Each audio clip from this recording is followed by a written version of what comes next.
Away from politics, the Conference of Heads of Assisted Senior High Schools says it meant no harm when it called for a review of the free senior high school policy. According to them, the reaction that has greeted their demand seems to be drawing them into partisan politics, which will not be in the best interest of the country. At a media interaction to round up its conference, the president of the association, Yakubu Abubakar, called for consensus building to help shape the program. Richard Kojonyako has more. The Conference of Heads of Assisted Senior High Schools during the opening of the 58th Annual Delegate Conference made certain demands aimed at reforming some aspects of the free SHS policy introduced by government. The conference stated, among other things, some changes that ought to be done on the participation of the PTAs, the buffer stock supply of food, inflows of funds to the schools, and the absence of codes of discipline for schools.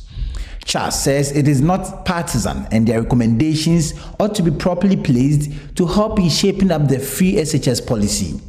Yakubu Abubakar is the president of CHASS. We want at this juncture to state it categorically that CHASS never meant any harm to any system, and that, like we said at our meeting, we are not a partisan association. We are only looking at issues and addressing them as they are. We are there to implement government policy, and for that matter, as we said over there, any government that is in place, the policies that are in place, CHASS will ensure that those policies are implemented.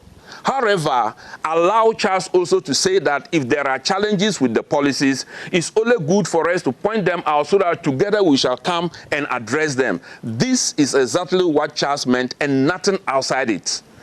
CHASS is of the view that their call should rather engender broader discussions to make the policy that has received wide range of acceptability better.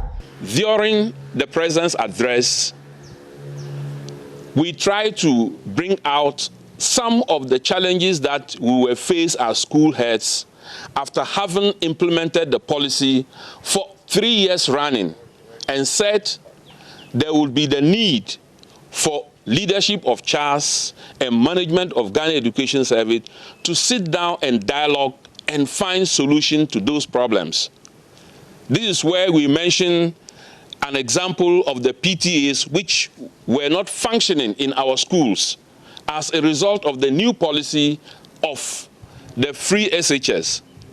The expectation of CHASS is that, having said this, management will invite us and we will sit and look at the issues, just as the minister has promised he will do, so that when we make the cases clear, what we mean by that, the PTAs are not functioning, and what we can do to get them working in our school levels, together we can work it out. The 58th conference deliberated on the role of stakeholders in ensuring quality education in Ghana in the face of the COVID-19 pandemic. Richard Kojonyako, Joy News, Cape Coast.